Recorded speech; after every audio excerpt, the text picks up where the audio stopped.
Welcome to the In Season podcast, rated R for language. None of us are doctors or neurologists. Things you're about to hear are opinions of people living with epilepsy or seizures. These are firsthand experiences. Epilepsy can cause speech problems, and medications are hard to pronounce, so please bear with me. Epilepsy can cause bad memory, so some stories will be repeated. I'm Pookie. Get ready. Need advice on navigating life now. Hey, I usually don't post, but I'm struggling. I had a grand mal seizure about a month ago while I was at work. Oddly enough, I work in a neurology setting, so they were able to get me through it. I then went to the hospital via ambulance and had an EEG, CT, MRI. They think it was related to head trauma. I had a lot when I was younger, and it's caused headaches and migraines, but not seizures. I have been on a 6-month no driving, being alone, etc. I am just wondering how people deal with this. I am hyper independent person, so I'm asking for the help is incredibly hard for me. I know I've made it through 1 month, but I don't know how I'm going to make it through the next 5 months. Any advice and help would be helpful. I do have a boyfriend, but he has the option right now. Wait, I have a boyfriend, but he has options right now. While he's gone, I have had to Uber, or DoorDash everything, and that is just not financially an option every day. Thank you in advance. Navigating life. I think you'd have to ask Brandon for this one. And Sia. I've had it since I was a kid, so navigating life wasn't exactly a problem for me. I just kept going as I was. Didn't even pay attention to having epilepsy back then. So high school having a bunch of seizures and stuff. But Brandon and Sia, you guys I would say Brandon has the best experience with this because for me, I have heavily relied on my husband for everything since the diagnosis. So I don't know how to do things without him. So, Brandon, the post was about somebody navigating life, and we turn it over to you because you're basically the most independent lifestyle that we know of in this group. You got it older in life. I didn't have to navigate through life. I just kept living as a high school kid and having seizures all over the place and shit. I was a teen. I didn't even pay attention to navigating life. I just living. Telling my friends, don't tell my mom I had a seizure in public at the mall. We'll be okay. Just keep shopping. Stuff like that. So I've always been very independent. I've always wanted to kind of be by myself. As much as I can. I do like socializing, obviously, which is good because then you get a solid support from the people around you. Family wise, have a lot of support, but I only really needed them when I seized, and since I got pretty good at sensing when I was feeling like I was going to have one, I was always able to get myself to a safe place in my apartment where I could seize and then just wake up 20 minutes later. But yeah, I don't know. I just don't like relying on people, so I kind of force myself to be independent, even if it would be with my condition. Obviously, I have every right to be like, I can't do work today because I'm not feeling good, or I can't go to the grocery store because I'm not feeling good. I just force myself, even if I feel like shit. And I don't know. It's just a part of my own problematic independence sort of position where I just need to be. And people will get annoyed with me because I don't ask for help sometimes when I should. Um, yeah, I guess that's all. Where like for it's different. You just kind of have to force yourself to be like to do the things that you can do. And if you know you can't, don't do it. But if you're not sure, you've got to try. So I've navigated um, my independence is just seeing how much I can do on my own. And if I'm not sure, I'm gonna try it anyway and see if I can do it. So, All right, so that sounds like a straight don't give up yeah, outlook. yeah, I guess that's yeah, like if you want to be independent, do it and don't give up. You're strong, you can do it.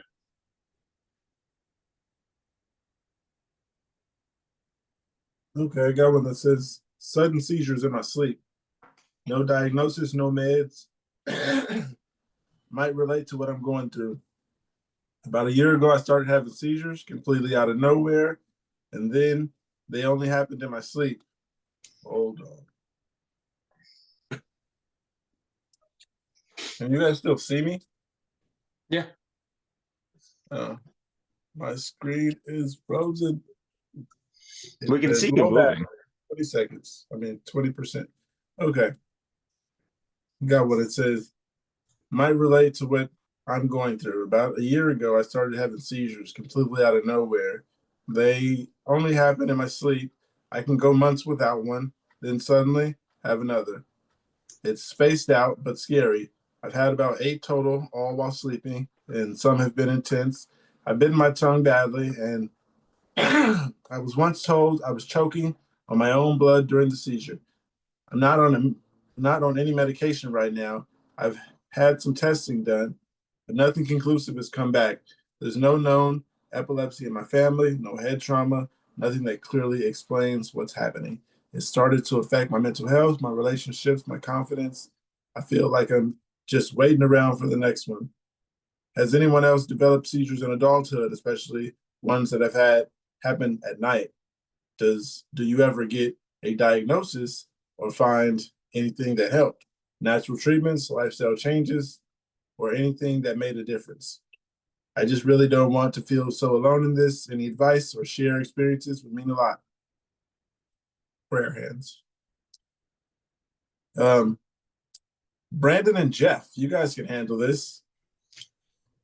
Yeah, I was gonna say lifestyle changes for sure. I started taking care of myself a little bit more. Cut out like I was having 4 shots of espresso over ice every morning. I wasn't really eating that much. Uh, and I when I stopped doing that, and I started actually making sure that I was eating enough and taking my meds and started taking the B12 and stuff. Um, and I mean, I've been taking it for a bit now, but I was doing it sort of infrequently. I noticed that like you you cut down on a lot of the moments of like am I gonna have a seizure, and that just makes you less stressed, which in turn you know with the overall lack of seizures because we don't want to have extra stress in our lives.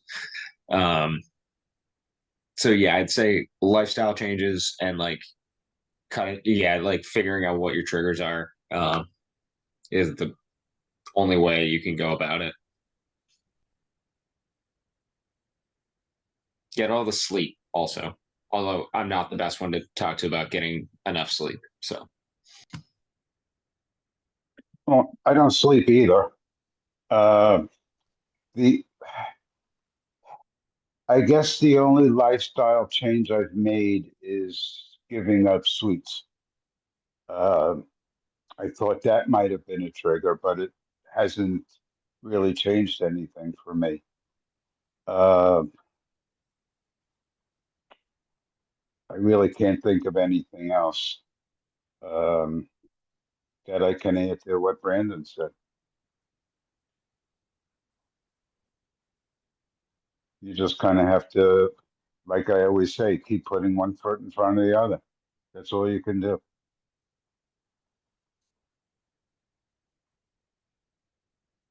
See ya. You were an adult actually when you got it. So what's your experience? Just so the person doesn't feel alone from people who got it as an adult. Me, Kate, and Kevin, we got it as a child. So Well, I think I was already having to make a lot of changes in my life at that time when it started. Um, I was, dealing with the endo and adeno stuff, so I started having to eat different foods already. So when it came down to taking better care of myself, it wasn't too difficult for me to start on, but I am on the ketogenic diet. I follow um, the plans that they make for children. They don't usually recommend it for adults anymore, I don't think. But if you do it safely, and maybe talk to a nutritionist too, because they can help. I don't have one, but I've managed to get it to a certain point where it has been very helpful to me and my health. I eat about a maximum of 13 grams of carbs per day.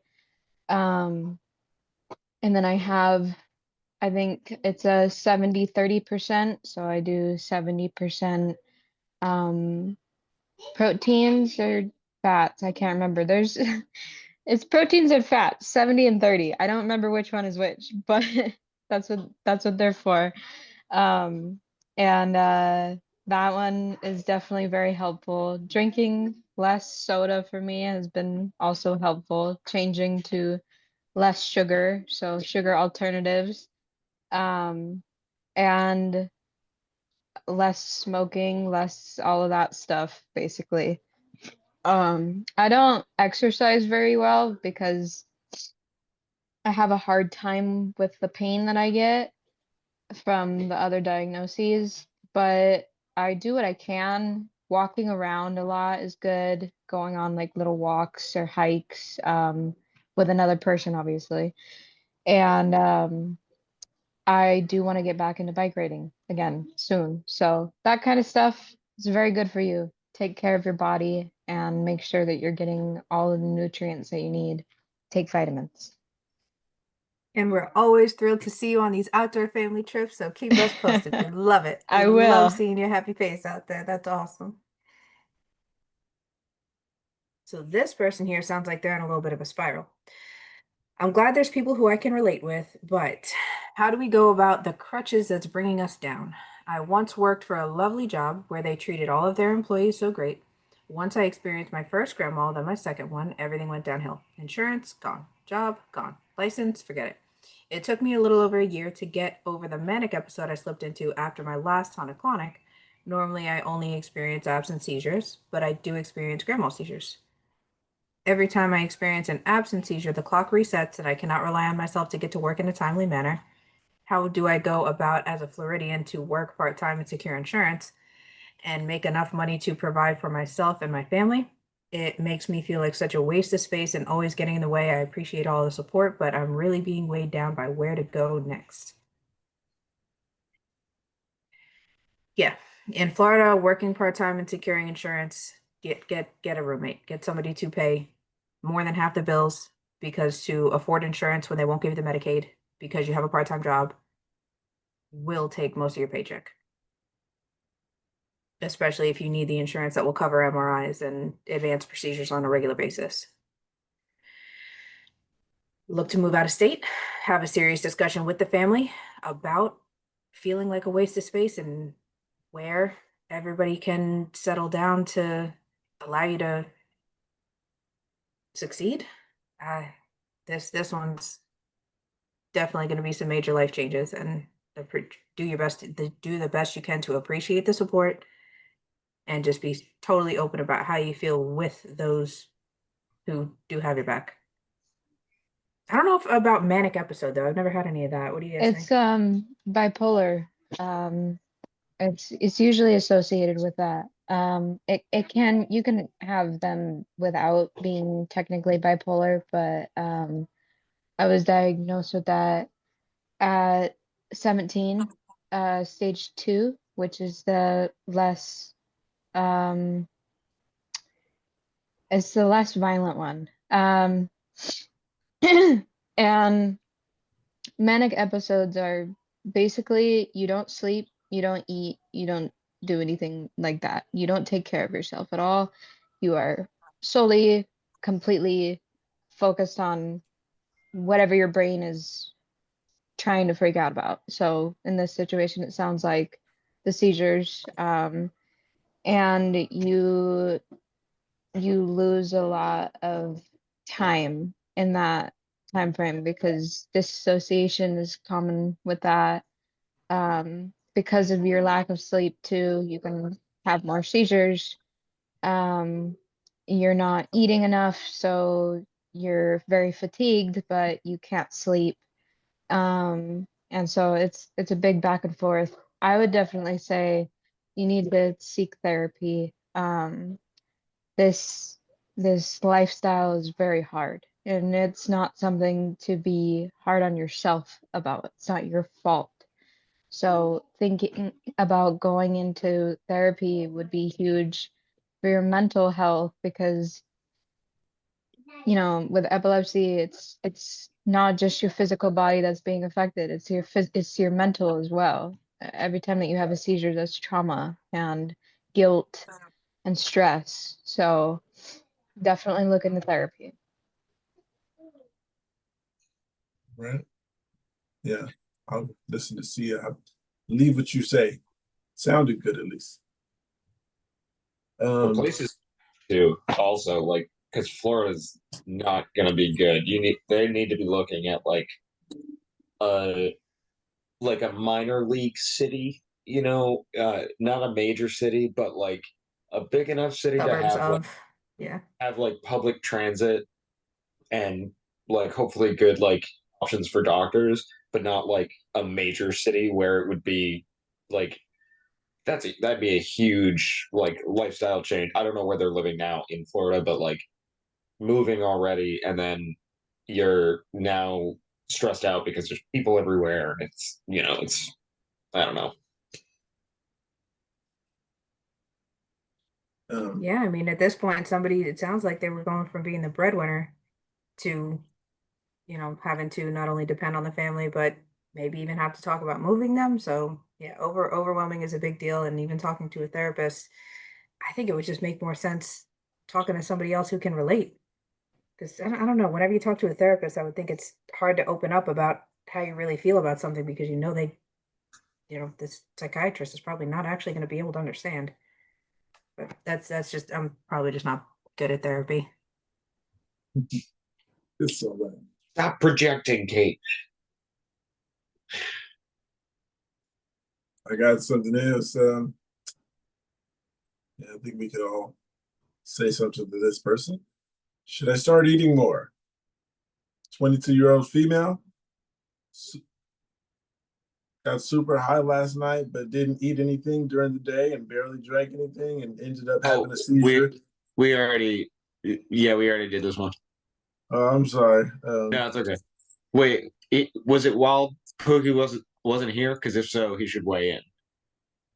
We Yeah, all I think said so. So yes. let's hear. Yeah, let's hear. We all said yes. They should eat more. Well, if they suggest you should, I suggest don't eat. But anyway, yeah, you got to stay hydrated at least. Yeah, because I have a problem eating, and I've went full 10 hours sitting right here with 6 bottles of water. I mean, it doesn't work for everyone, but at least stay hydrated, especially if you're drinking. I mean, if you're smoking. Well, and I had also pointed out too that eating isn't just it's not just food for your body.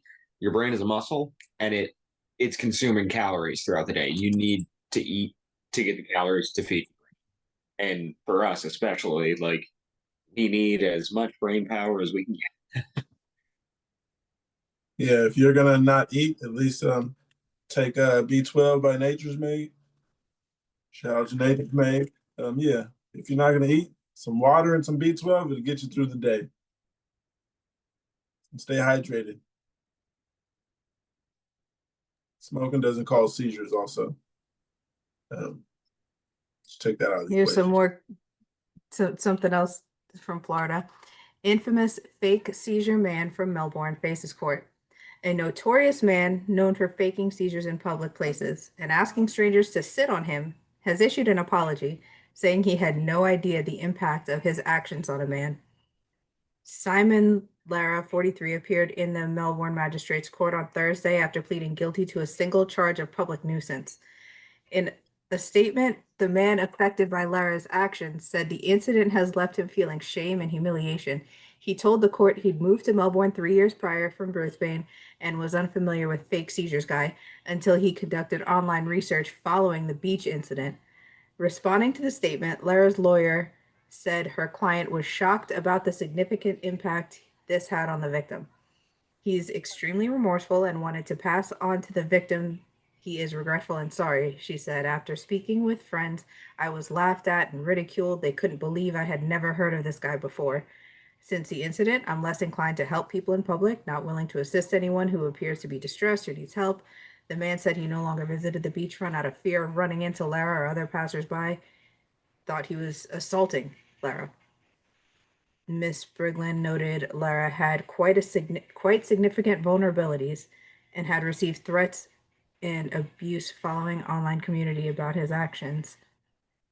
Sentenced to 18 months community corrections order with treatment for his complex mental health needs and judicial monitoring. Handing down the sentence, Magistrate William Parker said he took into account Lara's extremely traumatic background and diagnosis included autism, anxiety, and OCD. But Mr. Parker noted Lara had poor history and the offending represented him taking advantage of Good Samaritan just walk in public. I can't wait to get the fuck out of Florida.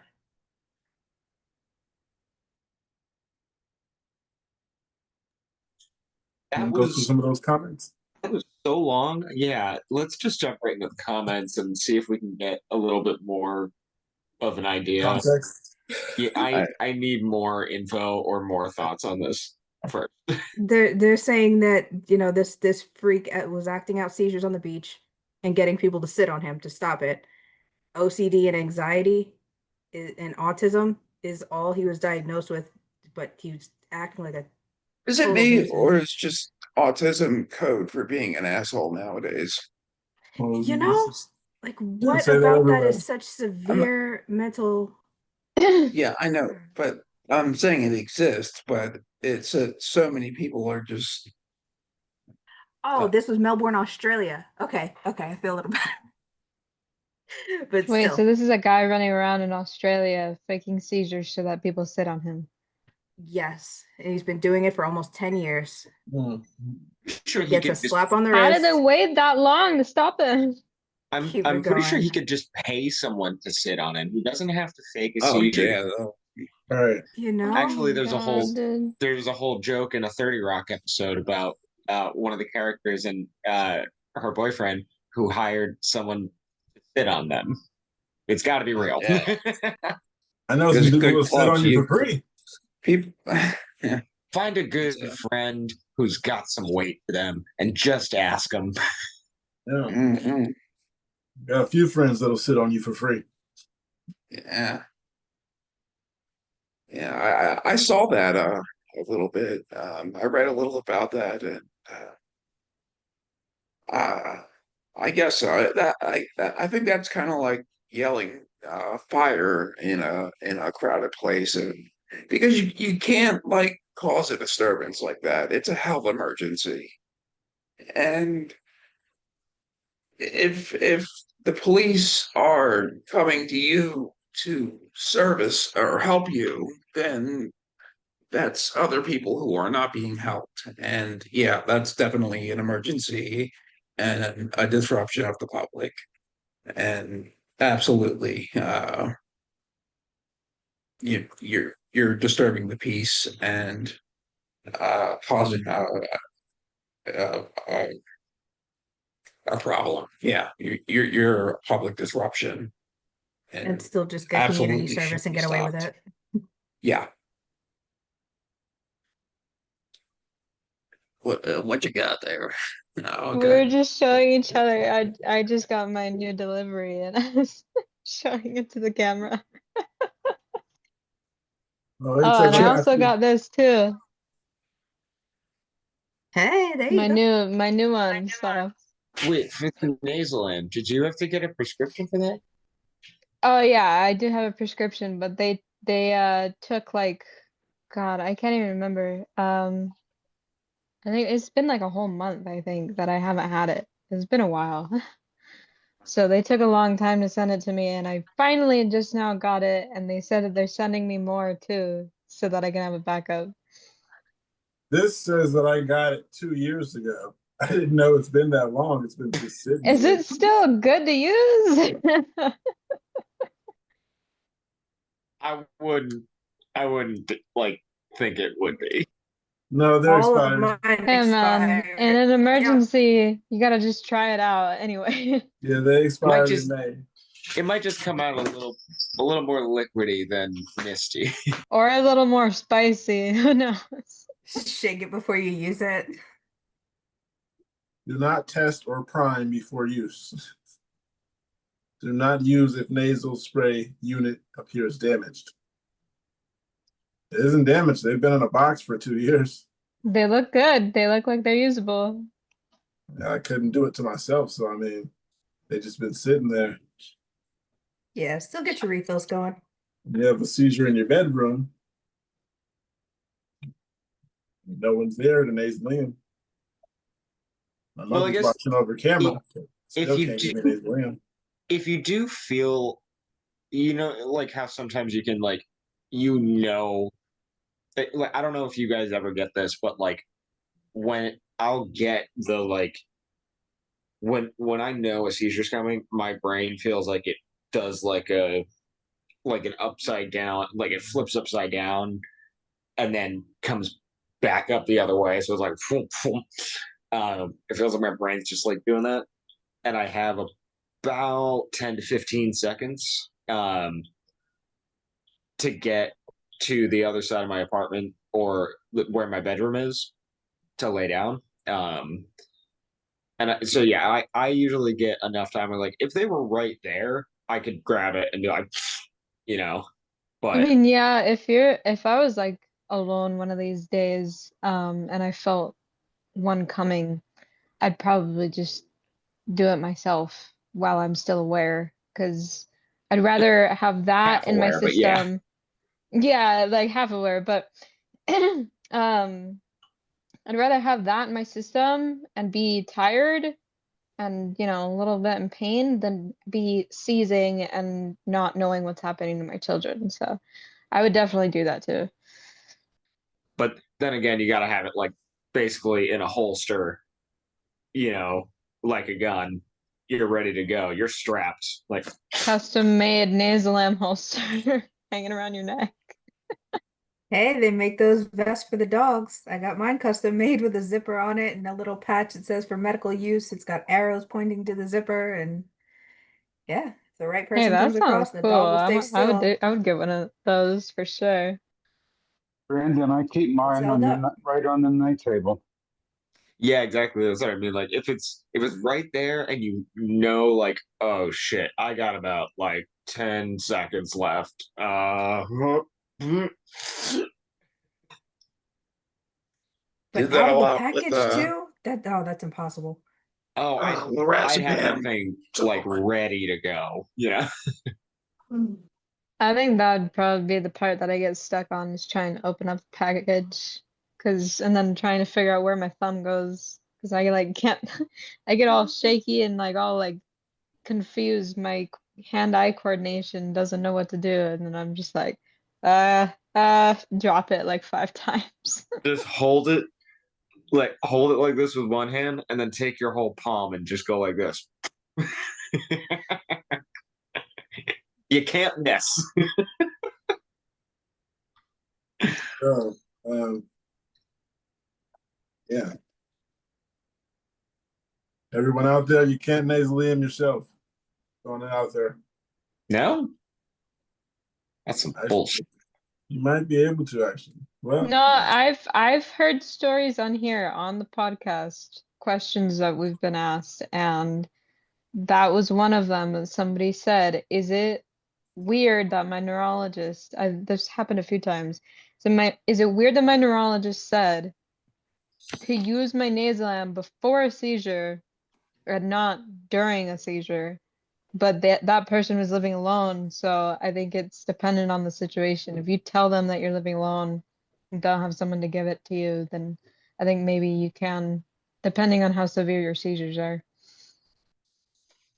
Yeah, that's definitely going to be situational because if you live alone, there's just no option for that. But if nasal am is what's going to help you, you've got to have the option to be able to do it yourself.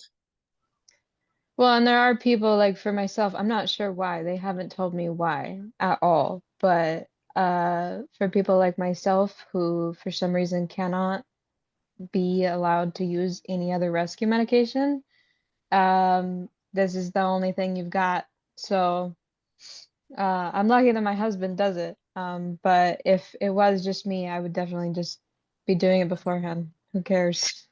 I mean, like, and with my rescue meds, it was it lorazepam? The Is that the one I'm talking about?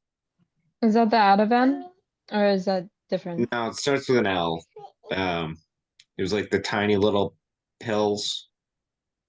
The Are you sure rescue. that's not Ativan? No, it wasn't. No, I know it started with an L. Fuck. Mhm.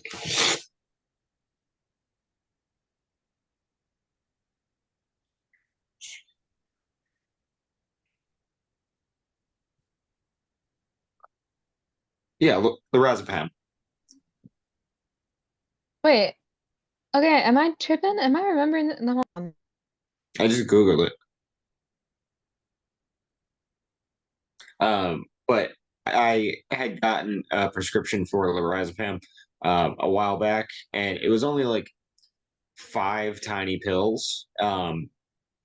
But when I felt like I was going to have a seizure, I had like I would take one of the pills. So like that I was able to do myself. But it was only if I was like I would only ever take them if I still felt off after taking my normal meds. Like a few hours later, if I was still feeling off, I would take them. But other than that, I would leave it alone. So I don't even know if like I'd be able to take those if I was seizing. Like somebody would have to put it in my mouth, like that's not gonna happen. So I looked it up. It is Ativan, but it is called lorazepam. That's the generic name of it. Oh, okay. Yeah. So, because I was also given that in the beginning, and they gave me a very small dose of them, and I ended up starting to have to take more than what they told me to take because it wasn't doing enough. So I think like I just for some reason build up tolerance to things very quickly. Hmm. I never got another refill on them. It's also super addictive too. Yeah, I made them last a while, but actually I put them in a little film canister with like an emergency one of my levetiracetam um so that I could keep them like on me. I I did one day of work on bike with the kids. It got rattled around so much that the pills basically got destroyed, except for like little bits of actual pill, and then everything around it was just dust. So when I was taking those pills, I was actually grabbing a pill, like, surrounding the rest of my finger in some dust, and going like that to take the pill. That's the crappy thing about those ones. They're They like are so fragile. Joel, absolutely so. Yeah. I still have some of my old bottle that I still take around with me just in case, because if I've been carrying that around with me while I don't have Nasalam, just in case. But yeah, the little bits in there, and it's just the regular pill bottle that it came in. There's little bits everywhere, and the powder covering everything. I think if I do get a refill on it, I'm gonna take like a cotton ball or something, like two cotton balls, put one on the bottom, put the pills in, and then pop another one on top because yeah, they can't survive in a plastic bottle. You know what I mean? They need cushion.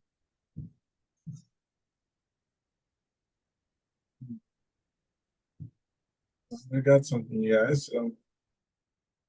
Um, Never mind, I'll still read it.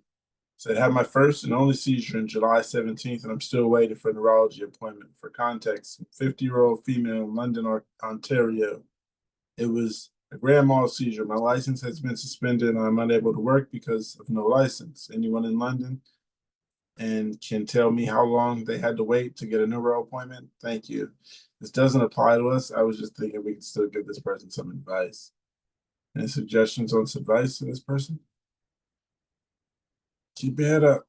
I'll Yeah, never expect to drive again. So there's look that. into look into alternative transport. Um, I don't know how it is in London, Ontario, but I have heard of it before. So that might mean it's big enough to where they have some public transit. I don't know. Um, so yeah, like just try your best to keep your independence and keep your head up and look forward.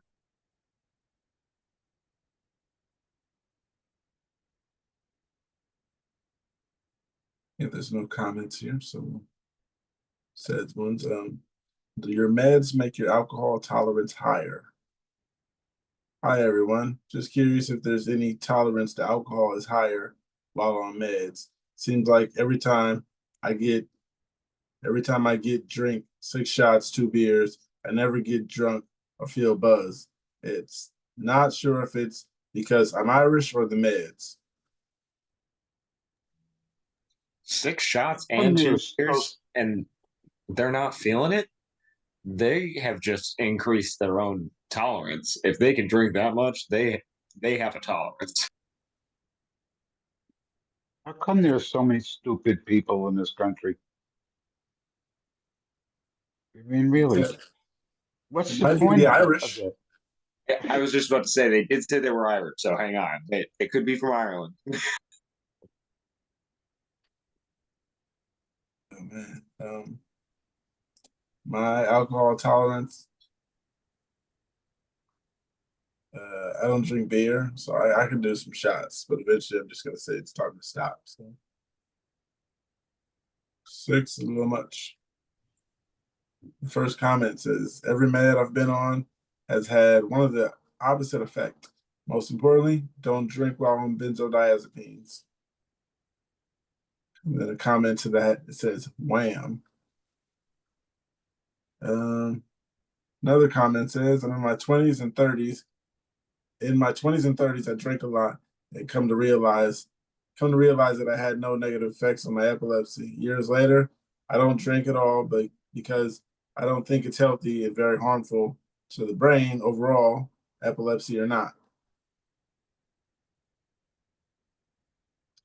Somebody said, nah, my meds make mine lower. LOL.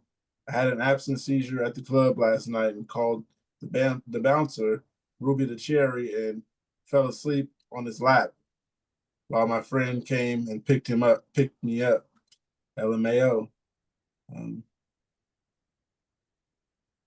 Another one says, opposite makes mine lower. I can't drink at all now. One drink and I'm hungover for 2 days.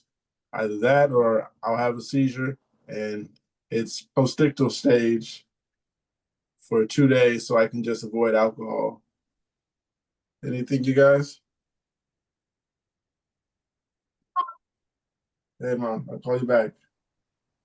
I just wouldn't suggest drinking while you're on these medications, because you're gonna destroy your liver and probably your kidneys.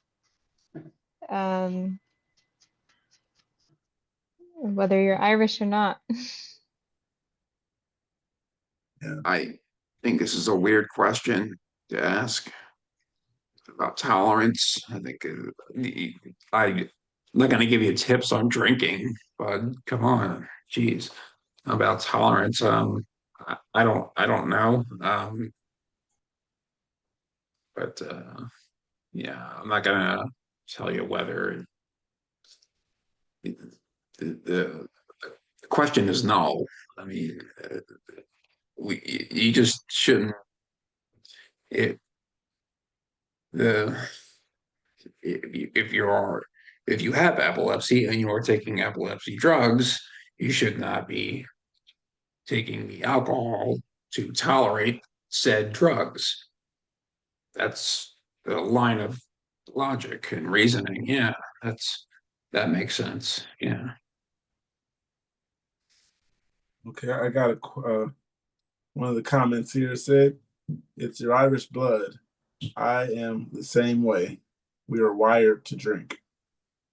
Someone responded to that and said, "I'm part Irish, so this includes me too. I will be affected after a little bit, but it will take some time for it to affect me. Even if I might still have a seizure later, it's mostly the withdrawal. Although I only drink on special occasions, basically like holidays, or if I haven't seen a friend in a while, like last night, but that was all included in a holiday." So the other person said, "Beer affects me most. Whiskey, vodka, tequila is my go-to." Yeah, they have a whole much more that they go through together. But yeah, I don't suggest the drinking at all. Yeah, but do what's comfortable for you if you feel that way. I do not suggest it. Can someone help me differentiate between anxiety and epilepsy? Hi, I've been struggling with what I think is anxiety and derealization disorder since I was 10. Now I'm 23. I've gone through bouts of it where I was the worst than other times. It feels as if I'm a constant dream with nothing feels real. The last year and a half,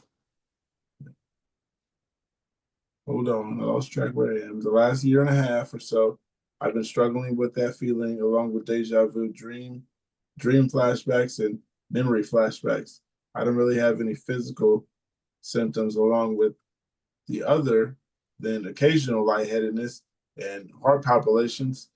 The dream flashbacks and random memory flashbacks have been freaking me out recently. In January, my mother passed away unexpectedly. And since then, my weird feelings have increased by a million. I've had 3 brain MRIs, several EEGs, and a 48-hour EEG. EEG. Is that something new? There's 3 E's. I had a several EEEGs and a 48-hour EEEGs. My neurologist listened to my symptoms and prescribed me Prozac. I am kind of just torn on which to start, what to do. Anyone have any advice? Please let me know.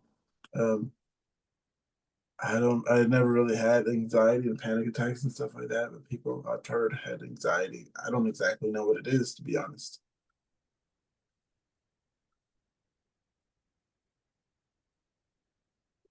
Uh, well, yeah, I'm not really an anxious person either, but have had maybe 2 panic attacks in my life.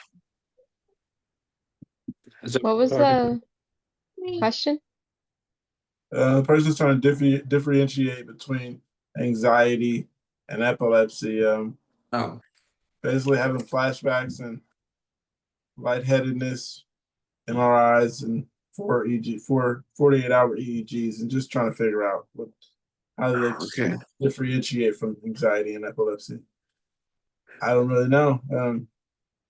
Well, so their main symptom is lightheadedness?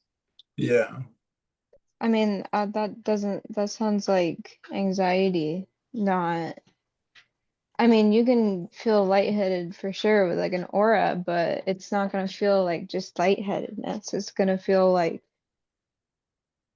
what you were talking about earlier, impending doom.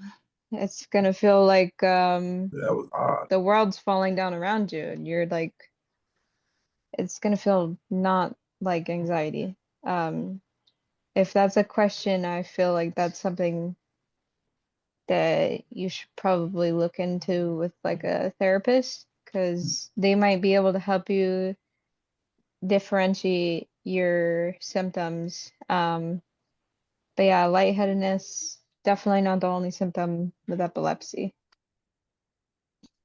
Yeah, he said, I don't have any physical symptoms other than the occasional lightheadedness. So that's all he's getting is that. And he told his psychiatrist, and psychiatrist prescribed him Prozac. Yeah, I mean, I would suggest taking that. Because if you're not having like physical manifestations of it, then it's not seizures. Okay, I think I skipped a line. Not I think. I did skip a line. It said, Oh, okay. my neurologist listened to my symptoms and said that could be auras and prescribed me Keppra. My psychiatrist listened to my symptoms and prescribed me Prozac. I am torn between which to start and what to do. Well, Figured you what could take I both. you take both? I mean, here, let me look it up really quick because I'm pretty sure Prozac is a downer. Um, it's an SSRI. It's a good conversation to have with both, you know, doctors about the other med, and maybe they can talk together in like one zooms in to the other while you're having an appointment or something. They can all have a big conversation about it. Make sure You it, can take them both too. I just looked it up. There's no indications between the two. well, then never mind. Yeah, I mean it's SSRIs are not gonna work for every single AED, but Keppra is pretty um well tolerated with most other medications. So um I would say take both and see how that helps you. And later on down the line, maybe remove the Prozac and see if the lightheadedness comes back. Um, and if it does, then it's like it might be, something to look into with like um, PNES, something like that. We are not doctors. I do not suggest anybody to do that.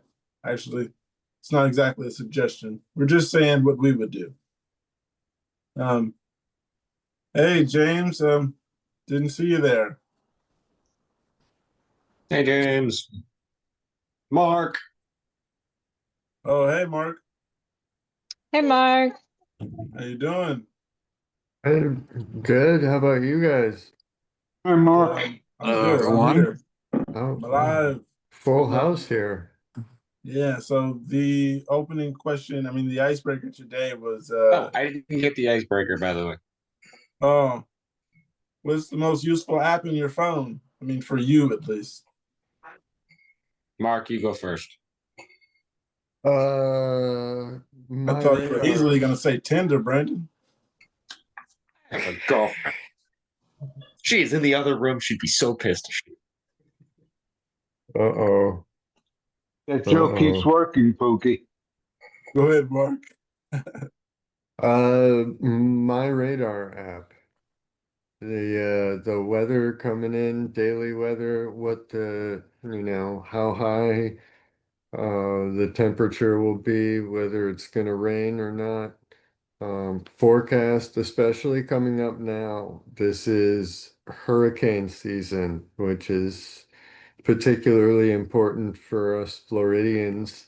So, we're getting the whole like little stockpile prepared coming up soon in case we lose power and lose road access for up to a week.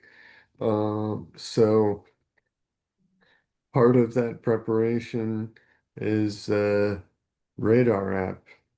And I don't know, I'm just now realizing that maybe this icebreaker question was supposed to be a seizure related app something. I don't No, know. just a No? question in Okay. general. Well, okay. Well, I was gonna go and try to tie it into being helpful for seizures anyway, but like being without power, losing access, knowing when there's gonna be a big natural disaster coming is important to be prepared, um, and to minimize stress when these disasters actually come. So, um, strongly recommend getting a good weather app, and especially one that offers any sort of additional information on tropical weather systems approaching if anybody lives in an area that is particularly prone to uh, tropical storms and hurricanes. So.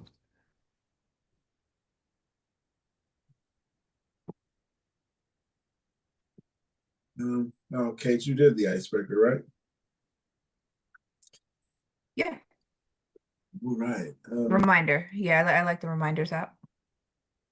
Did you do the icebreaker? I don't think I did, no. What's your most useful app in your phone? Ooh, um, I would say I got two. I would say probably Epsy to help me track and journal.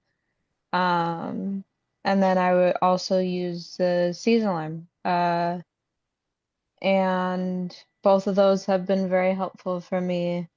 I use those more than any other app. Oh, except for Finch. It's like this little game.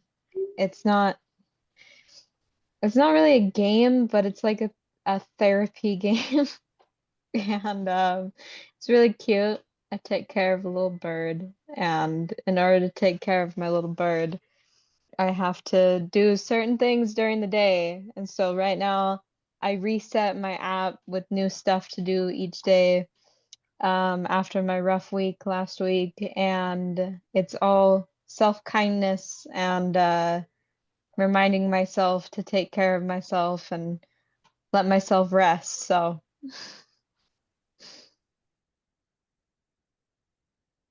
I love that. Especially for you. That's adorable. I think You actually get rewards for your to-do list. yeah, it's the best. Great for my ADHD. And cheesecake helps too, see, doesn't it? Yes, it does. And I just had two pieces last night.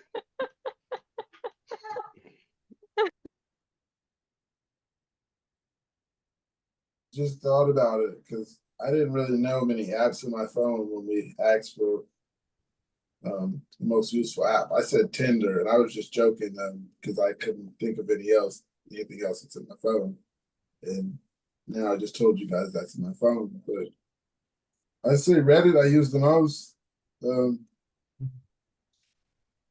Netflix is useful if I'm out. Or like Kevin said, Uber Eats. There we go. That's a good one. You can order anything. Um, so the next question is, am I epileptic? Am I epileptic or something else? I was diagnosed with childhood migraines when I was around 5 years old, now 15. When I was 13, I went to a haunted house for the first time and witnessed the strobe lights. It gave me an immediate migraine and the staff had to help me out. I didn't have any other issues until 2 years ago. I have had a seizure that I can't remember, but over the last 2 years, when I see any kind of flashing lights, it makes my body jump, my eyes hurt a lot, and it makes me nauseous. This happens to me at least once a day, and that has led me here. I am extremely well informed on epilepsy, but I don't think this is what it is. That Uh, doesn't exactly sound like epilepsy. I don't know about the migraine things, but it could be there are types of migraines that can act similarly to focals. but they're not exactly the same. And strobe lights, I think, for many people, whether photosensitive or not, can kind of be annoying and hard on the eyes. So, um, I would say it's probably more migraine, but you could still talk to a neurologist to actually get a better idea of that, because they're the only ones that are going to be able to test you with the EEGs, the MRIs, and stuff like that.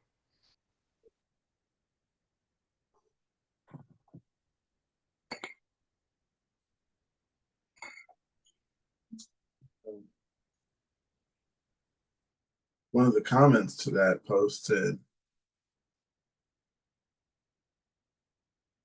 I need to go back. It says, I would ask your doctor, but you have to actually have a seizure to get an epilepsy diagnosis.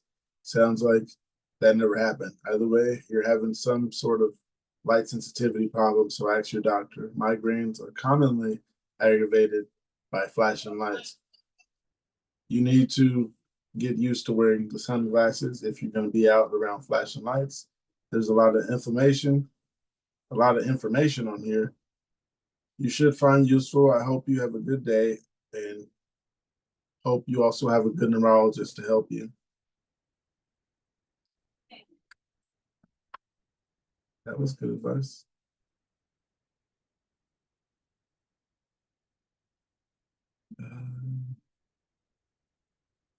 Are we all assholes for giving up on student exchange programs? It's a lot to read. Yeah, we can't do that one. I'd love to. I wish I could ask my mom because she did like a student exchange program to France when she was like in high school, and I was when she told me she did that, I was jealous because I was like, we don't do that anymore.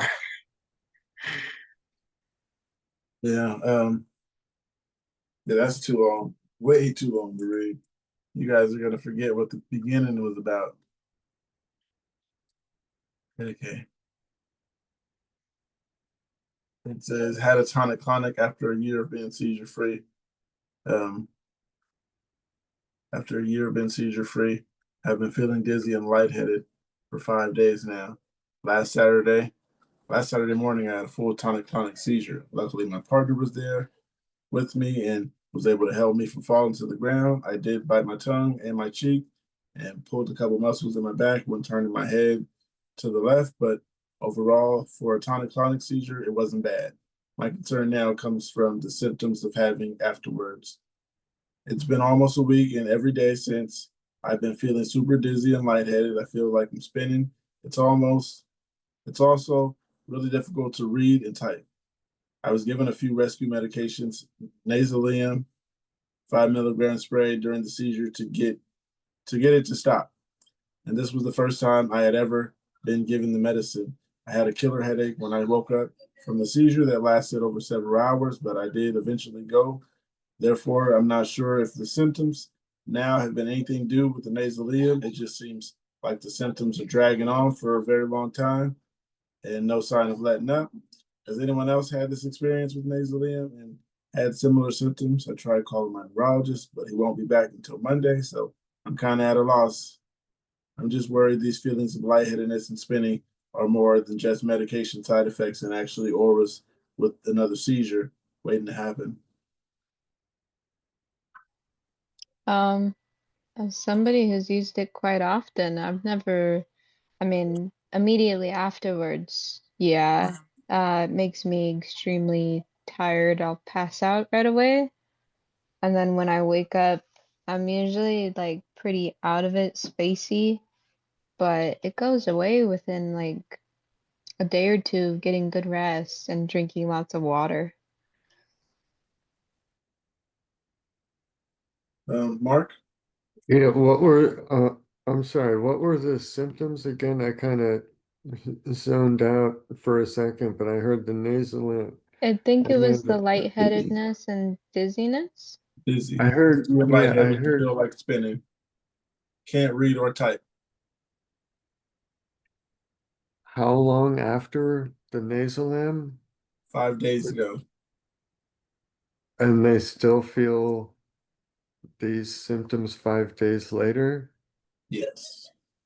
Yeah, the half-life of midazolam is something like 8 hours, I think. 5 days is more than five half-lives later. The midazolam should be almost entirely out of their system at this point. It shouldn't be a lingering side effect of that. Um, I'm almost wondering if maybe they injured themselves more than they think. And I would suggest they probably go get checked out by a doctor because if you can't type and you're having like a hard time reading and the room's spinning. I just had that happen recently. Got a CT scan. You gotta get that checked out just in case. yeah, kind of the spinning and stuff has me thinking like maybe a concussion or something if they hit their head. Um, Or even like a CSF leak, which has happened to a few of us here. Not myself, but a few people on Epilepsy Universe. Those are the CSF symptoms. is what exactly? I'm CSF is blanking. the cerebral spinal fluid. Oh, Oh, right. so Okay. you Yeah. did get the results back on that? Well, I haven't gotten the Oh, fluid tested, but they ex said, ex yeah. So yes. don't be all high and mighty being like, for some No, I people, know. because we're still worried about you. I Gotta get know, that and test. I'm still Gotta get the keeping a test. close eye on it, but the Did CT at least came back clear. did they do a spinal tap, a lumbar puncture on you? They didn't want to. I'm not exactly sure why. And then I asked my neurologist why they didn't want to, and he just said that they don't do that anymore for some reason. Um, So, did they but stop last week or something? I I guess so, this yeah. is news to me. I don't know. He said quite a few things that were a little confusing, that made no sense, but yeah, they also have the test to actually test the fluid that is coming out, but they don't want to do that either. So I haven't had any more fluid since the seizures stopped coming out. But I'm still watching out for it just in case. Oh, sorry. I don't want to ignore James. He sent something to the chat. He wants to ask a question about taking clobazam. Um, wait, my bad. I didn't hear the last of what you said.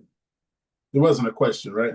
Oh no, James sent a thing to the chat saying, if you guys see this, I'd like to ask a question about taking clobazam.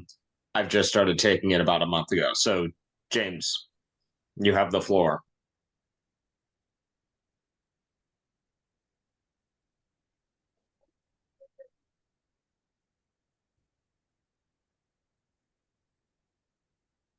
I'm thinking he can only chat. But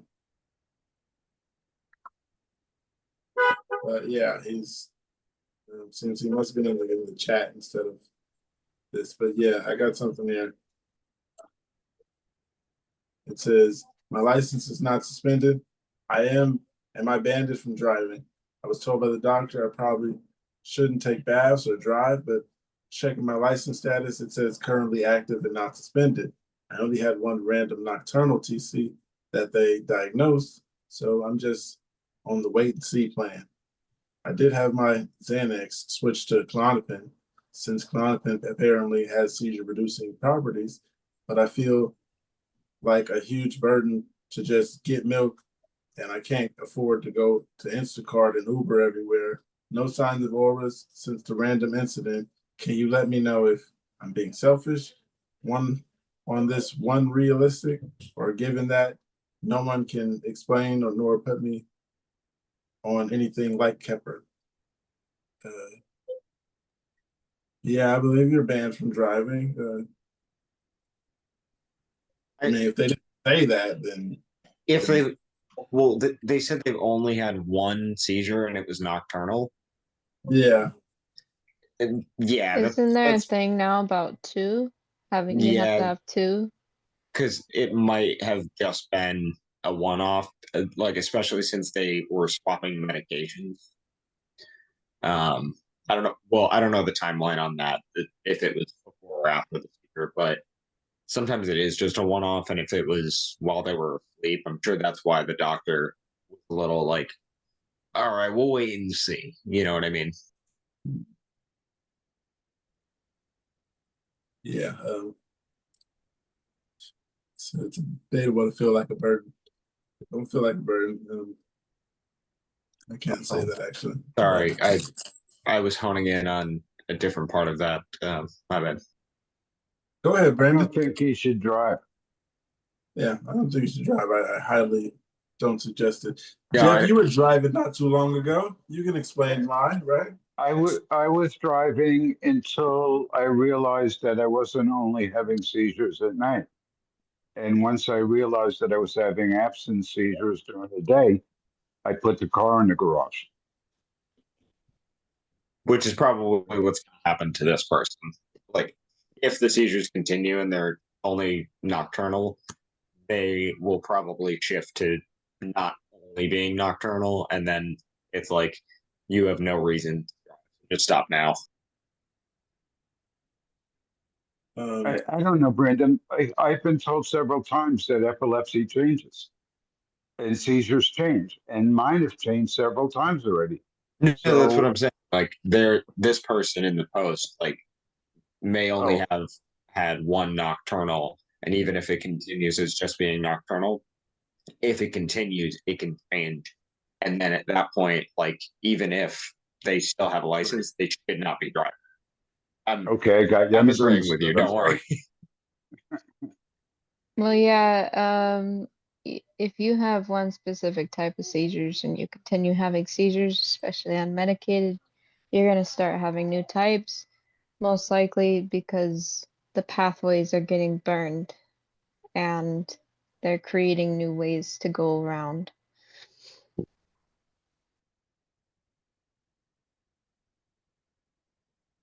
First comment says, in my state, my license is never legally suspended, but I was unable to drive until my seizures were controlled. I don't think it matters if the DMV officially recognizes that your license is active or not. If your doctor has said not safe for you to drive, then don't drive. If you were involved in an accident during this time, you would be in for a world of hurt. Your doctor is the only one who can explain your situation to you. Another comment says, think about how you would feel if you hurt or killed someone else. That's why I don't drive. I don't know how I feel. I couldn't live with myself. The next comment says, yeah, I think it's generally up to you if you surrender your license. Insurance could definitely be void if you had an accident at all. Were you saying something, Sia? I was just gonna say, at that point, it's no longer just burden that you feel. It's not about you or anyone that you're caring for or have to drive around anymore. It's about the people that are on the road. And if you get into an accident and end up hurting somebody, you're gonna feel a hell of a lot more than just being a burden. You're gonna feel like you destroyed a whole family or a whole life. That's not worth it. I got one here. It says it's a decent length. Says, is weight loss a big deal? Do I keep bringing this up to my doctor? I tried 2 times to write this on the website desktop, but it keeps getting marked as spam. Apologies for the mess. I've resorted to mobile. If any info is missing, let me know. I'm angry at rewriting this again, but I'm desperate for any help. I also don't believe I'm asking for medical help. More opinions on where I go from here. I recently had a monitoring stay where they took me off of my meds and had hooked me up to an EEG machine. I was on lacosamide, 100 milligrams in the morning, 200 milligrams at night, and Excopri, 100 milligrams at night. From the lack of meds and some sleep deprivation, I was able to get the diagnosis, mesial temporal sclerosis. I cried. That happened during the first week of January, and I weighed 203 pounds. My current meds are 100 milligram at night and 250 milligrams of Excopri. My weight has dropped to 186 pounds. I'm having near daily focal aware seizures, and I'm so tired. The act of eating makes me nauseous. Thinking about eating makes me nauseous. Foods I've used to binge, I love now, but makes me gag. I wrote on my epileptologist and told him all this, and he wrote back that it's uncommon for these meds to cause lack of appetite, weight loss, and he's going to increase my Excopri to 300. He also reminded me that frequent auras and focal seizures can affect my appetite, but that's it. I think my questions for this sub are asking, would you keep bringing it up, push for more help? Could this be my body adjusting to the meds? But I've never seen such drastic changes in my body.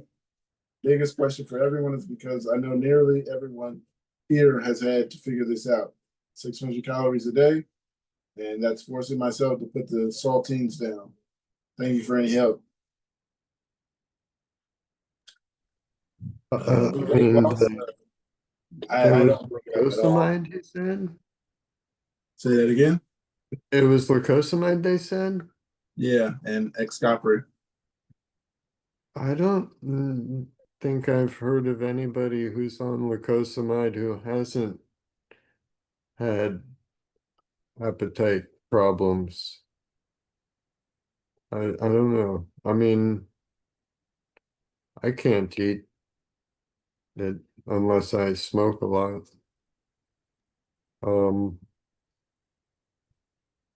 I don't know. If their doctor doesn't think that that side effect is a common side effect, then he must not have like any other patients on lacosamide. He also must not have checked because Yeah, it's listed as a side effect. yeah. Just open the PDF. I have that also. So, and it is common. So for her doctor to say it's not, is to get another doctor. Yeah.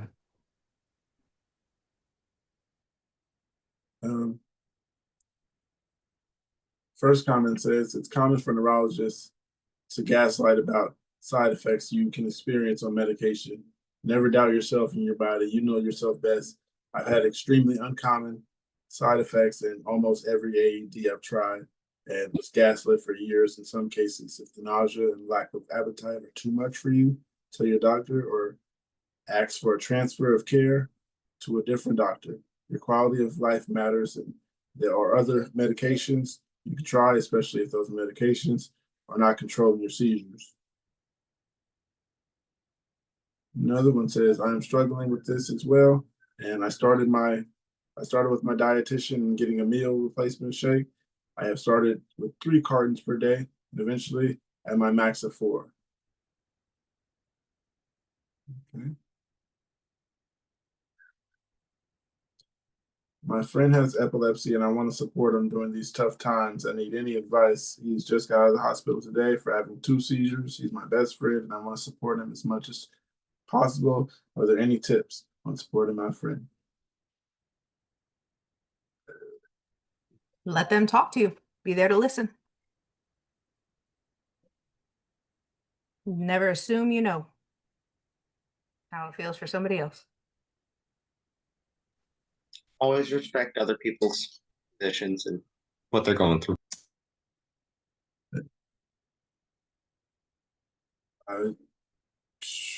Yeah, make them feel comfortable. It's your friend, comfort them. Maybe make them dinner. My love language is food, so I love cooking for people. That's always a great way for me to segue into it, like a good sort of positive vibe situation. Yeah, make me dinner. Love you forever. Well, I would make all of you dinner. Thank you. I'd spend the night after that. But Yeah, because you wouldn't be able to like leave without shitting because the ramen that I would make would be so spicy it would just blow through your intestines. mm, Yeah, with the peppers I give Brandon, they will shoot through everybody. I'm still waiting on those, buddy. The I am my definitely not first taking part ghost of that. pepper just finished ripening. It just fully turned red. So I I've got a will couple fatales. I Um, will Pookie, this is a promise. When I get those peppers, I will like eat one on camera for all of you folks. And you can put it in the stream. Okay. we'll be I will waiting. for pay to see epilepsy that. awareness, We'll be a ghost waiting. pepper challenge for I'll epilepsy. I'll do it too, Brandon. Hey, can you guys hear me? Did I get this set up right on my tablet? Freaking Oh yeah, I You finally. can see did, you and hear you. yes. It's so nice Yeah. to finally see and hear you. Hey, Good to You got see a you nice echo finally, going James. though. So Yeah. maybe just turn the finally. All right, volume down a little I got bit. it. Wait, hold on. Let me mute my computer. I got it like echoing here now. All right, cool. Oh, All right, there we go. finally get to see you guys and talk to you guys other than just typing on the keyboard real quick. We got some people out there Perfect. Yeah. spying on us, so we thought you might be a spy. No lie. We thought maybe this guy is fake. Maybe he doesn't No, want to no, turn his He's I'm kidding. camera on because He's he kidding. might be You're that good. guy. It was like maybe he better change his username and he's sitting here chilling with us. No, we don't have to, those people are out of our lives, Spooky. Like, we don't have to talk about them. Yeah. If there was I'm something I just was gonna saying. try and infiltrate, it's not gonna be like a seizure group, man. That's No, you'd be surprised. We Yeah, we I was actually having are you infected. I was having people we figure out who actually are that guy speaking a little is. bit from experience. I Okay, didn't okay, know yeah, your yeah, Reddit yeah. names. I'm not saying it hasn't happened, but I mean that would be just kind of yeah. Somebody would Yeah. have to be a pretty big a-hole for them to do that type of stuff. Can be and are and have been at certain points on our different medications or after, becoming alert after a seizure or something, right? Like Yeah. I've definitely um I had one procedure because I don't know if you guys have seen in the chat like the last few times I've mentioned that I have um issues with my pancreas, so I've had a few endoscopic ultrasounds, so they knock you out, for that procedure. And one of them that I woke up after, I ended up having to have two security guards stand next to my bed, because after I came out of the wait, what's it called when you wait, Foster when they cult. knock you out? Oh, sorry. Oh Never no, mind. it's post anesthesia. Yeah, anesthesia. There we Yeah. go. I don't know why I was forgetting the My menu, bad. but the name. But when I woke up from it, I don't remember any of this, but this is what I was told is apparently I had like swung at a couple of the doctors, like I had no clue where I was, why I was there, what I was doing. So I don't know if I had, like maybe a seizure from the medication or if it was just me having an adverse reaction to the medication in general, but yeah, basically I ended up swinging at a couple of nurses while I was there for that one time. So it was not one of my prouder moments for sure. We've definitely all had some kind of moment like that. Have any of you guys had anything where like an unrelated procedure or anesthesia or anything is kind of messed with your epilepsy or anything? I found out recently that the surgery um in July of last year that I had a seizure on the table while they were operating on me. And then 2 days later I ended up in the ER with full-blown TCs and hemorrhaging blood. So yeah, I can definitely relate to that. Dang, that's crazy. Does getting teeth removed count? It's a I procedure. mean, That's that's still a local procedure, anesthetic. and if they knock you out, I mean, I would consider that. They didn't knock me out, but still afterwards they was like, we can't let you leave unless someone comes to get you. And I was like, okay, right, let me Oh, figure it out. yeah, it's still like a mild one where you still can't drive. And it's always funny because whenever I'm there for my other medical reasons, or I have a procedure done or something for whatever reason, they're always like, "Oh, are you gonna have somebody pick you up because you know you're not supposed to be able to drive after this?" And I'm like, "Yeah, it's been about like 15 years since I've done that anyway, so we think we're all good." Yeah, that's what I didn't understand. I was like, I didn't drive here, so but I guess yeah, I think I got something else here. I keep going back and forth. His girlfriend did not bring enough Kepler on vacation to Japan. We're leaving today and layover in Minneapolis. What can I do? My girlfriend didn't bring enough Kepler on vacay, and now we're trying to figure out how we can get her more urgently. We're gonna try a pharmacy here in Japan, but I'm not sure if they'll fill it. Maybe a pharmacy in Minneapolis will do. Her doctors are her doctor's office is closed now, so we cannot get her meds. She'll go over 24 hours without it, and she'll have several grand malls. What can I do? Take her to an urgent care or an emergency center, regardless of how much you have to pay, because that is a dangerous situation to be in, especially if you're on a flight. Yeah, once you're on that plane, there's nothing you can do. It's not like you can just drive down the road and go up to your local, ER or pharmacy or something and And you can't always get grab lucky. it. There's not always going to be a doctor on the airplane. So if you stop Exactly. breathing, they can't do very much. And it sounds like if your layovers in Minneapolis and then you're going to Japan, that's got to be what, probably like 16 12, hours, 15 hours. Oh, 16 hours. Okay. 16-hour So flight.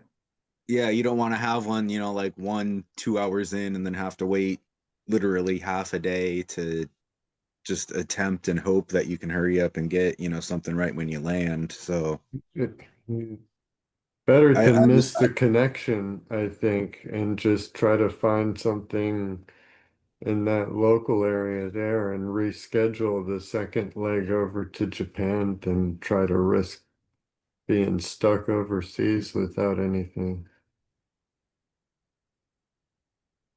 exactly. It sounds like, yeah, just going into an ER, and getting it real quick. They'll probably see Mhm. your medical records and be able to give it to you. Um, like I said, I hate bringing this up all the time because yeah, I don't want to seem all like give me sympathy, but yeah, my other main health issue is with my pancreas. If you're not familiar with that, anything that you eat or drink filters through your pancreas. So for me, when it's acting up and when it's swollen, the ducts get closed and nothing stays down. I can't eat, I can't drink. Um, I'm, I won't stand up and everything, but yeah, I'm super skinny for my height and age and everything, because of it. So sometimes there'll be literally days where there'll be, 2 or 3 days I can't keep my medications down. So I just go up to my ER and I just sit there and I have them stick an IV in me and say I need my seizure medications, in me somehow because they're not staying down orally. I have to have them in my system. So I'll just be there for a few hours. They'll give them to me through IV form and I'll go back home um and hope that it's okay. Sometimes I've had clusters of them. I've had 3 in one day. I've had two in a day a couple of times because I haven't been able to eat or drink or keep anything down. And then I just do the total dude thing and be like, yeah, I'll be fine. I'll get through it. no worries. And then, you know, next thing I know, I'm waking up on the floor with people standing over me being like, dude, you just had a seizure. So, so yeah, I would say the advice to, sorry, I'm ranting now. All right. But I would say to whoever, yeah, whoever asked that question, you know, your layover in Minneapolis, you know, even if it may cost you a few extra bucks to go to a different medical care provider or cost you a few extra bucks to get a different ticket or something, I would say in the long run, you're not going to want to be completely off in a different country on vacation, spending your first couple of days, you know, dealing with your body, you know, I don't know. Everybody has different ones, but you know, having a headache or having all your muscles sore or whatever you go through, having a seizure while you're out there, you know, spend the extra time, the few extra bucks, and enjoy your time. All right, that was a good one. Yeah, I've said it best. I don't think I should go through comments, but I will. Someone says, I live in Japan. You need to go see a doctor or a hospital to get a prescription here. Do you have copies of the original prescription or pill bottle? And the person says, yes, we have an online prescription she can pull on her phone. We're going to go to a pharmacy as soon as they open. My question is, Keppra common med in Japan, or do you think they will need to order it? That's what I'm afraid of. I hope they'll be able to fill it with just showing a prescription on her phone. Someone said it. I mean, the other person responded. It's very common medication in Japan, so don't worry about it. Pharmacy might not be able to fill your prescription. You can try, but if you don't have luck, just go to the hospital. I also have tonic-clonic seizures and have gone 27 hours with any medication and didn't have a seizure. But going that route is like playing Russian roulette. The writer wrote back, thank you for all the advice. It's very much appreciated. We are in luck. We found a pharmacy that actually has a clinic inside of it, and they are currently upstairs being seen by a doctor and getting Japanese prescription for her. I'm so relieved. We definitely Nice. didn't want to risk it going over 24 hours, especially going to be walking, carrying luggage, and going to be on a flight. She doesn't get any auras at all and just basically suddenly falls and starts seizing. She has seizures even with the medication before due to go outside to triggers. Definitely not worth risking it. Thank you very much. The other person responded, no problem. I hope everything works out okay. And now you have some lovely Japanese medication as a souvenir. Remember to keep the copies of everything. Some health insurance companies in America will cover overseas medical costs. Also, too, for next time, ask ahead of time before your trip to get a backup, because I have managed to get on a backup prescription thing with my insurance where they send me 3 months in advance for my Keppra. Another comment says, my son is on a flight to Japan right now. If you're on the same flight, maybe he can give you some of his Keppra. He's in first class, and his name is Nathan A. Have a flight attendant find him for you. I know he would be happy to help. Good luck. That's a good one. Get overseas and share medication.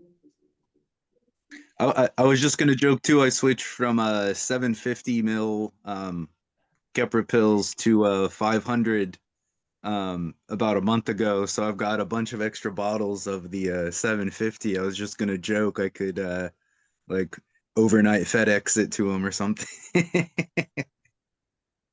Well, then,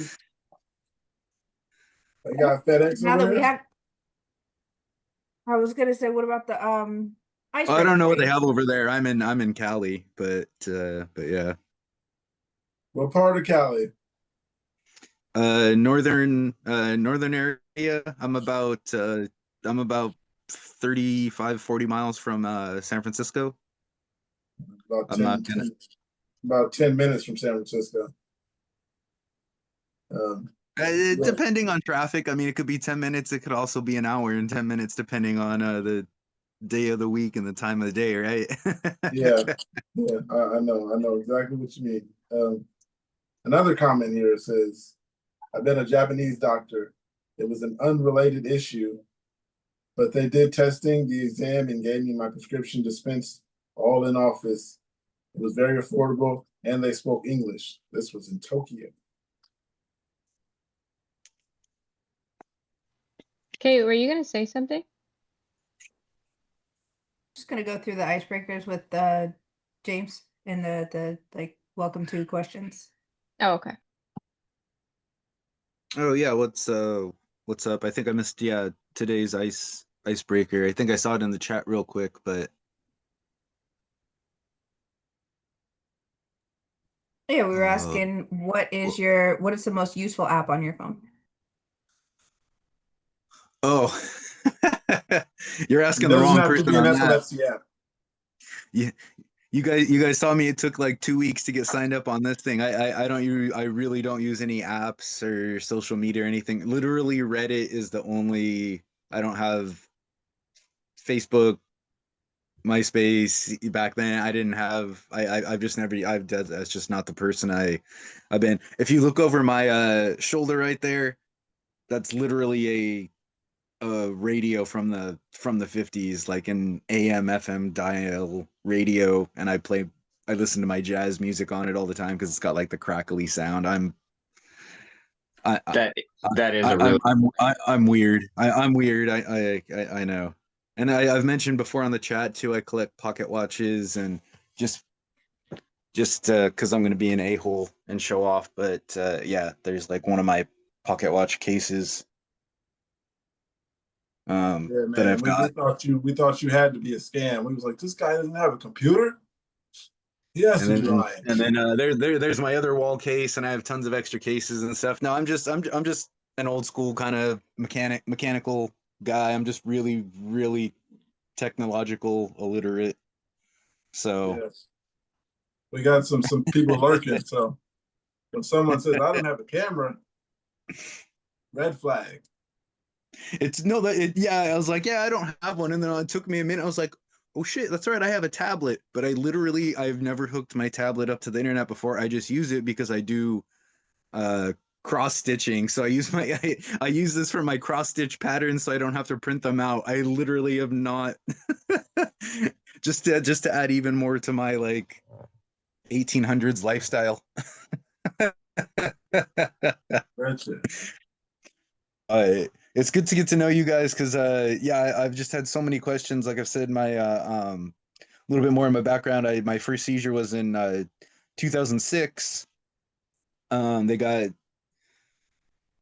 I had them like, I don't know, maybe like once every other year or so, up until about 2018, and then I, I don't know what it was. It was still I was only riding my bicycle at the time, so I did have a couple of I got hit by a car, and then it's a long story. Just where I live, I ended up running into a deer, um, and hitting my head pretty hard as well. So after a couple of pretty good hard hits to the head, my seizures really upped. So since about 2019, I'm like if I go like 3 months without having one, I'm thrilled. Like I mentioned, I had a couple this last week. July I had three, so they're they're kind of regular.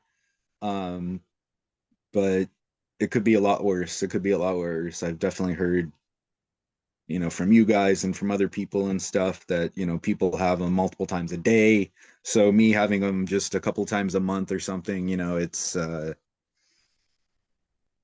just got to be happy about it, I guess, a little bit, right? A little bit. Yeah. Whatever you can do. Um, Usually when I meet somebody, I usually start with what are you taking? When were you diagnosed? And when was your last seizure? So literally my last seizure was Tuesday. Before that was Sunday. And then that before that was July 3rd. So about a month I had gone. So I was kind of happy with that. I'm on Keppra. Like I said, I just switched at night. I was taking 4 750 milligram pills. Um, and they backed me down to 4 500 milligram pills. I'm now on clobazam, 5 milligrams of that morning and night. I've taken lacosamide, Lamictal, Vimpat, a bunch in the past. Um, but like I said, once again, hate bringing it up all the time, but because of my pancreas and my liver issues, it it it's really hard to find a combination of stuff that will help the seizures, but also not worsen my other issues. So the two that I'm on right now, like I said, the clozapam and then the 500 of Keppra, has only been about a month or so, and I've still had 2 seizures while on that dosage. So it just seems like nothing's working. But the question I did ask earlier in the chat was if anybody that is on clozapam, the 2 seizures that I have had since I started taking that, I obviously don't remember them, but the people around me, they said that they were both less, grand mal, like my body wasn't flailing around as much. And they also lasted much, much shorter. So I don't know if the clozapam is helping or it just happens to be a coincidence, but if I can't have no seizures, I'd much rather have them be shorter, right? Right. You're having all tonics? uh yeah, yeah, they're all full, like grand mal flop Yeah. around. I don't know When if you can see it on camera. The one from Sunday, I whacked my finger pretty good. That's a kind of, I don't know if you can see it on the camera or not. It's I can a see it. scar there from like, yeah, whapping it up against like the corner of my desk. I have another pretty good bruise on my back from where it had fallen back down on it too. So yeah, I've got a couple of pictures of ones I've had in the past. I've actually popped one of the lenses out of my glasses, and I had my eye fully swollen shut. And since nobody else was at home at the time, by the time I finally regained consciousness, I had cracked my I don't know if you guys saw it in the chat the other day. I cracked my eye socket, so it was bleeding, and by the time I regained consciousness, the blood had dried and gotten in my eyelashes, so I couldn't open my eye. So not only was it swollen, but the blood also was like keeping me from like opening my eye. So I had to go to the ER, and they put, I can't remember what they had called it. There was some sort of fluid or whatever they dropped on it, um, and it softened up the blood, and then they were able to wipe it away so that I could at least sort of open my eyelashes. Like I said, my eye socket was still swollen because I had a hairline fracture right on the corner. um but yeah, that that was probably my worst, I guess, like injury from one. I've had a couple in the shower where I've fallen, I've knocked my head a couple of times or something. It happens to all of us, right, that have seizures. We get a bruise or a scrape or something, but yeah, the hairline fracture there and the swollen eye and the all of that was definitely my worst experience over the 20 years that I've been having them. So I guess that's my intro story. Sorry it went on so long, guys. It's all right. It's all right. Brandon, you're on mute. You're muted. I'm sorry, I forgot I was muted. Question for you, James. Wait, Yeah. didn't you say you were from Boston? No, Or that was I think wasn't Rusty. Didn't he say he was oh, from Philly, did I? maybe? No, yeah, I'm from I'm from Northern Cali. Oh, But wow. Okay, yeah. never mind. I was gonna Um be like, where did you hit a deer? Like in Boston? Never mind. Okay. Also, got yeah, got any of those Northern seven? Cali, and then we had mentioned we were talking, we were talking about bikes. and Yeah. stuff the Okay. other day. So yeah, I ride my bike everywhere. I was riding home. We have like a kind of a like a aqueduct, like creek trail. Yep. It's hard to explain unless you know the area, but that's what I'd usually. It worked perfectly from where I lived to where I was working at the time. But there's a lot of wildlife there. So I was riding home And from just deer the rest right in front of you. yeah, the restaurant I was working at, it was around like midnight at that point, and it jumped in front of me. Obviously, I had lights on my bike, and the old saying, deer in the headlights, and I didn't know Mm. which way to go, and I just plowed into it, and yeah. Ow. And then I guess actually second question. Have you gotten rid of those 750 Keppers yet? Because I will get those off. I actually no, like I said, just because it's only been a few weeks. I took the spare ones that I had, um, put them in my pantry because obviously if some mistake happens or whatever and I run out of the others, I can always cut those down or something like that. But I literally have like 10 bottles of them, and there's like 90 in each one. Um, if there's something that you actually like do legitimately need, I will definitely help you out. I don't know if I that's I illegal or will not, let's right? let's keep in But I mean, touch. I would definitely help you out. Let's keep in touch because I need to I'm on my last bottle at the moment, and I haven't spoken to my neurologist in a bit because she gave me like 4 3-month refills, so I literally haven't had to talk to her in a year. Yeah, for some reason they give me 3-month refills at a time too, and I'm like, I'm switching medications. Like, how do you know I don't need these? Like, yeah, my dumb ass accidentally refilled the 750 instead of the 500 the other day. So I don't know if you can see the number on the can. Yeah, there, 750. It might be in reverse on what you're saying. I don't know, but either way, 750. Yeah, I've got You're good. yeah a bunch of them. So if it comes down to it, where it's going to be versus you having some seizures, man, I will help you out. Hi, Angel. Hey, Angel. Hi everyone. I got a little break from my daughter, so I came on. Every time I see Angel with the Eagle stuff on, I always call him Big Philly. Oh yeah, you know me, Pooh. Got the You know me, jersey bro. on, Big Philly over there. Okay. Kevin, did you have something to say? No, I was gonna say we're the Philly guys, me and Oh Angel. yeah. You a Philly fan? Eagles? No? Oh yeah, yeah, Just yeah. comes with the territory, huh? Well, I was just gonna say we're both the Philly guys, me and Angel. Okay. Yeah, no, all right, I'm done. Last thing, Kevin, are you James. saying When were you diagnosed? I'm sorry. Were you asking me? Yeah, when were you diagnosed? My very first one was in April of 2005.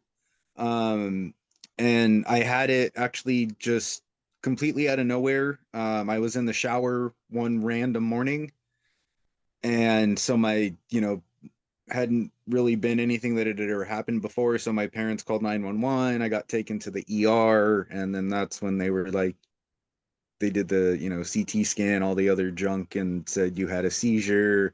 Had my license taken away for 6 months, and then that's when it kind of just all started going up and down with license issues, different meds, and stuff messing with my pancreas and liver. And I didn't have any issues with with those two things before the seizure meds, so I think they kind of led to it. Also, I was a little on the wild side with partying in my younger years, so Well, we so all.